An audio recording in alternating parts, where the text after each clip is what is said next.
What is going on, guys? Welcome back to the YouTube video, and today I'm going to be reacting to 3 scary trick-or-treating stories. Now, I'm a big fan of Mr. Nightmare. He does like a lot of storytelling and like creepy storytelling, like really scary stories. And I've watched some of his videos before, but I wasn't like really a huge fan till like the past couple of weeks. Like I've been like watching his videos more and more, and I really love them. I love these stories, and today I'm gonna be reacting to 3 trick-or-treating stories since it's Halloween. So happy Halloween, guys! And as you guys can see, today I'm wearing this No Tears Left to Cry crew neck. That's kind of really big on me, so I roll up the sleeves so it doesn't look as big. But the reason I'm wearing it is because Ariana Grande's favorite holiday is Halloween. So I'm like, you know what, let me wear it. So yeah, by the way, I also love Halloween and Christmas, so I have 2 favorite holidays. I can't choose one. It's either Christmas or Halloween. But anyways, guys, I never heard this story. I want to listen to it and see how scary or creepy it is. I love all his stories though. But yeah, before I get into this video, make sure you guys give this video a big thumbs up, subscribe to my channel, turn on my post notifications, and request any other videos. By the way, you guys will be seeing a vlog tomorrow or the day after tomorrow, the Halloween vlog that I've been talking about. So just stay tuned for that, and yeah. Anyways, guys, let's get on with the video. Okay, guys, so I wanted to get a spookier theme for this video. So I'm just gonna have this flashlight right here and make it look a bit creepier. I don't know how this looks, but yeah. Okay, so let's start listening to these stories and see how it goes. 3 trick-or-treat stories for Halloween. Okay. The music just makes this even more creepier. 3. Story number 3, I guess. It was Halloween night of 2007, freshman year in high school, and I was with my friends, Ivan, Ryan, and Jesse. Okay. We were all dressed as the Super Mario characters. I was Luigi since I was the second tallest. I was Luigi in like Ivan 2nd grade. Mario since he's short and buff. Not that Mario was buff. Jesse was Waluigi because he's freakishly tall. Waluigi. It's Waluigi. Ryan was Mario because how do you pronounce it? Waluigi. Really what? So they were the perfect group costumes for us. We live in a very non-congested suburban neighborhood with a decent amount of space in between houses. On Halloween, that's the worst thing ever. Less bang for your buck. We were trick-or-treating for hours, way past dark, and eventually came the time when most trick-or-treaters were heading home.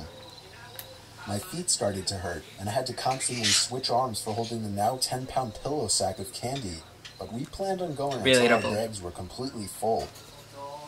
A lot of the houses by now weren't answering anymore. It was probably past their cutoff time for giving candy to trick-or-treaters. Yeah, they're staying out too late. House, we saw a purple bucket on the stoop, which was the best feeling ever. I was the one to get close enough to realize it was empty, which was the worst feeling ever. That always happens. I turned around when I heard a knock at the window of the house. We all looked at the window. Couldn't see anyone, but heard someone call out, "Wait." Oh my god, this just makes him more creepy. The door opened, and an older man, late 40s, already balding, stepped outside.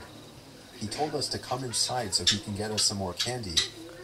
I said we could just wait out here. Okay. He responded saying something along the lines of, "Nonsense, come on in, we'll get you your candy." Ivan stepped in and said, "It's alright. Come on, Dan, let's go." I told the guy to take care and apologized. He just stood there watching as we walked off, not saying anything. I felt bad, but at the same time, that guy seemed like a creeper. Yeah, I would not go in. I dodged a bullet not going in there. If the story ended there, it wouldn't be scary. So of course, it didn't end there. We skipped a few of the guy's neighboring houses just to get further away and continued on with our business. We were walking down close to the nature preserve now, so there weren't many houses around us. At this point, we were now walking back closer to Jesse's house. I noticed Ryan had stopped walking, and I turned around to see what's up. He said he heard someone moving from behind the trees in the preserve. I like how like he tells his stories, because like you could imagine it. You can just go searching in the woods for someone. Besides, we were just telling Ryan that it must have been a raccoon or something. You may think this is a bit of a cliche, but when things like this happen in real life, you always assume the more logical possibility. It's just natural. Why would we assume we were being followed? I had to put my arm around Ryan's shoulder and nudge him forward. A little ways down the street, me and Ivan picked up on the sound as well. When Oh we my all God. stopped, the sounds of the footsteps from beyond the trees stopped as well. Ivan yelled at the obvious stalker to go away, or we would beat the shit out of them. I knew he was just bluffing though. I could hear the nervousness in his voice. I would be The like snap of a twig from beyond the trees triggered a fight or scared. flight response in all of us. Me, Jesse, and Ryan all ran for it. Ivan was at first charging to attack, but he quickly followed after realizing we had all taken off. We ran down the dark street, and we all noticed the sounds of at least 2 or 3 pairs of footsteps crushing the twigs and leaves in the woods. We banked it hard right down Jesse Street when it finally came up, and ran straight for his backyard, entering his house through the back door. The first thing we did was peek out through his living room window. We couldn't see anyone. We all had to gather our thoughts and discuss what the hell just went down in his living room, when all of a sudden we heard Jesse's backyard gate slam shut. Jesse dove to turn off the lights. Oh my God, this is There so was a click creepy. and a Imagine bang you from being down in the there, den. like in that It situation. was more than likely Jesse's back door. We all agreed to go down armed with knives and face them. Jesse turned on his back door light, but there was nobody out there. Just then the front door opened, and we all screamed like animals. Jesse's mom and sisters came rushing downstairs. They had just gotten home from their friend's little house party. We all rested assured knowing it was just them.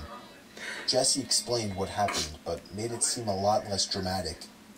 Me and Ivan went home after that and called it a night. At 12:30 a.m., I got a disturbing text message.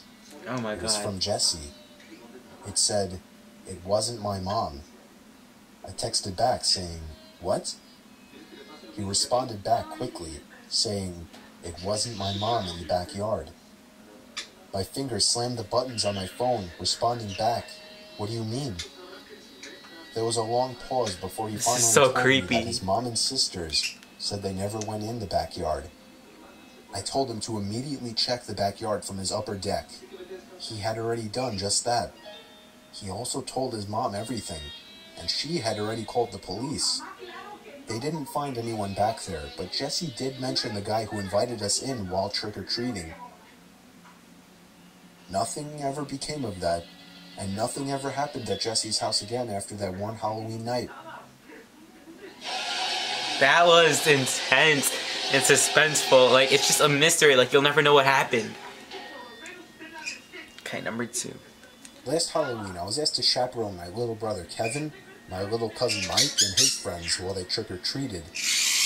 No, I wasn't the typical cliched teenager that was pissed off because I had better things to do. I was perfectly content with hanging out with my little brother, my little cousin, and his friends. I was 18 years old, so I was a bit old to actually be I love these collecting candy stories. myself. So I asked my little brother to carry a smaller bag and put some candy in there for me at each house. By the time that small plastic bag was full, I was asking the kids if they were ready to go home. And every time I would ask, they would say no. They insisted on filling their bags to the top. That's always me. That was out of the question. I had enough, so I started leading them back in the direction of Mike's house. Suddenly, a white van pulled up next to us. Okay, you can't do that. You The can't trust driver anyone in a rolled down white the van, passenger side especially on window and Halloween. asked me if I could help him out with something. Don't. Nah, I gotta get these kids home, I said, as I directed my attention back to the group. He said he just needed me to fix his passenger seat into the upright position, as it was a 2-person job, and he said he had a date. I told him it would have to be quick. He parked his car and told me to get inside. I opened the door and began fidgeting with the seat. He was telling me to lift, and then I would lift. He would then say, "Put it back down." I'm gonna be honest, I thought this guy was just flat out dumb, until I heard the kids screaming outside. Oh my God, my face just changed really There was fast. somebody trying to grab one of Kevin's friends. I almost fell on my face as I tried to get out of the van. When I did, I grabbed him by the throat and began to strangle him. The driver came out and shoved me to the floor and attempted to grab Kevin, but the owner of the house we were in front of came out front with a rifle in his hand. He fired a shot in the air, a warning shot, and with that, the 2 creeps hopped back in their van and drove off. I tried to grab a hold of one of them, but it wasn't quick enough. The van was gone down the street before I could even take 5 steps after getting up. I couldn't express enough gratitude to that old man who came out with the rifle. I wish I could say the story ended there, happily. But unfortunately, the next day, while watching the news, there was a report of a missing 9-year-old boy in our town. Now, I usually believe in coincidences, but I know that wasn't any coincidence. It wasn't. And I know for the rest of my life, they will kill me, remembering how I could have prevented a kidnapping had I just grabbed a hold of one of those guys. They probably feel so guilty. Think about being kidnapped on Halloween. That's just creepy. Me, my best friend Jordan, and my friend Chris were trick-or-treating on Halloween night. We live in a really rural side of Pennsylvania, and Halloween always kind of sucked because of that. For all you city and urban kids, Halloween is a lot different when you live in a quiet, rural area. First of all, and most obviously, the walking distance between houses is much worse. It has However, to be. people tend to give more candy to us since they get less trick-or-treaters. And that's the second thing. Less trick-or-treaters. It's actually kind of rare to see other people trick-or-treating by us. Mainly because we live in the middle of East Bumblefuck. Pennsylvania has like So it didn't feel as a really festive long or like walks from just one house to another. Halloweenish. I'll tell you right now, it felt a lot spookier though. And there's like Walking old down trees foresty around. roads It's like all a alone with forest or a group, something. It's only creepy. with the occasional house. And for that, maybe it was a perfect place for Halloween. It was our first house of the night. I remember the kind old man who answered had a huge bowl of Kit Kats and Snickers. I love He Kit poured at Kats. least a pound of candy into each of our bags. It was great. Our next house was quite some hike away, but once again, the woman who answered was very friendly and gave a very generous amount of candy. After about 6 houses, our bags were starting to get heavy, but you have to realize it took almost half an hour to hit those 6 houses. We reached the entrance of the dirt road leading to smaller houses and I mean, trailer with 6 homes. houses, I can't even fill a The bag of first 2 candy where houses I on this live. dirt road we tried didn't answer, so we decided to try one more on this road before turning around to find another area. We reached the very appropriately eerie property of a smaller house along the dirt path. The whole front yard had an orange glow because of the 4 torches that were lit up leading to the I front like how the porch. fire's just like burning. There was an orange bowl on the stoop decorated with black silhouettes of witches, pumpkins, and other Halloween themes. Besides 2 stray Tootsie Rolls, the bowl was empty. There was a sign on the door that read, "If there is no more candy, enter the back at your own risk for more." That's Under just that, there was an creepy. evil-looking smiley face, along with an arrow pointing to the backyard. Chris said let's just turn around and go back, but Jordan and I wanted to go around back. It seemed interesting, as if they had something cool set up. Chris had That's no just so choice but to sketchy, follow like- us around the house to the backyard, which was a small clearing from the miles of I don't know if forest I would that do it. surrounded. The backyard was lit up orange as well. Like, if but I not was as in the brightly. moment. There was a single torch that sat in the middle of the small yard. It provided enough orange light to see a note on the back door. We got closer to the back door and read the note. It was some kind of riddle. It said, if candy is what you desire, then you have to look closer to the fire. And yes, I still remember that stupid riddle to this day. So of course we assumed that by the fire meant by the torch. Chris was saying he did not like this, that it seemed too suspicious. Sketchy, I was exactly. kind of weirded out a bit too, but Jordan seemed interested in it, and I didn't want to seem scared to him.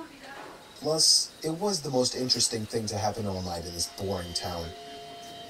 There was nothing around the torch though. It was literally just dug into the center of the backyard.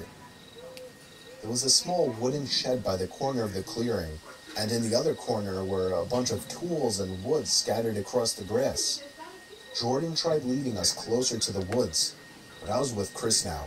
I was pushing for Jordan to just leave now, as it was too weird and creepy to be looking for candy in a stranger's backyard. Yeah, it is. He kept telling me, hang on, one more minute. While he was looking around, I started to examine the place. The house had an old, dirty look to it, surely a very low-income home. I started to examine the windows.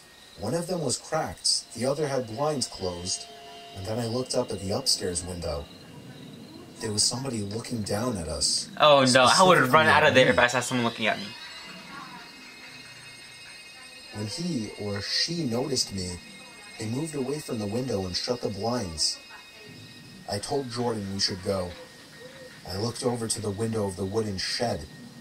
I could see someone poking their head out ever so slightly. I grabbed Jordan, yanking him over to follow me, but he was frozen still. He was looking up at the woods. I looked to see what he saw. There was a person coming out from the woods.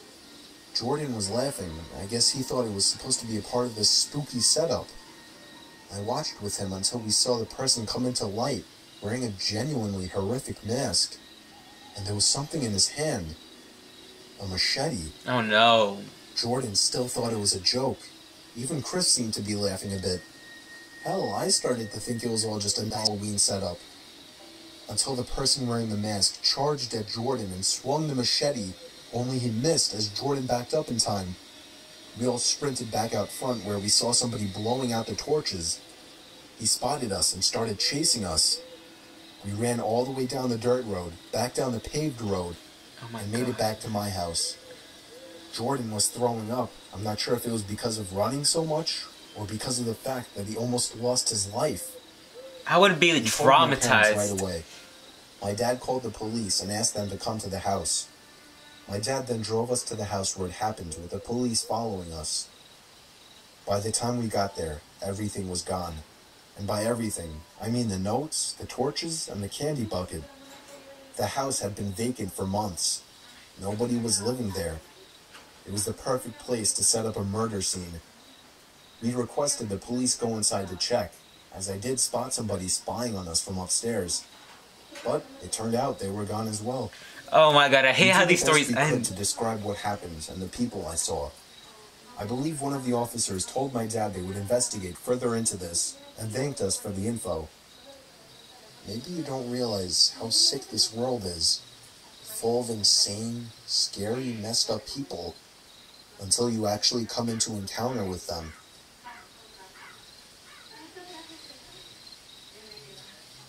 Thanks for watching. Alright guys, so I just turned the lights back on. I hope you guys enjoyed like this Halloween special. I guess it was like Halloween story time. I don't know, not really my stories, it's their stories. But yeah, I love these stories. Let me know what you guys think about these stories. I personally like love them. I watch them all the time because they're really interesting, and like the way they end is kind of like annoying because they're like mysteries and they don't really find out what happens or like who or what's going on. Like, I don't know how to explain it. But yeah, anyways guys, I hope you guys enjoyed this video and I'll see you guys next time. Stay tuned in for my vlog, and yeah, if you guys made it to this whole video, I love you guys and I'll see you guys next time. Peace out.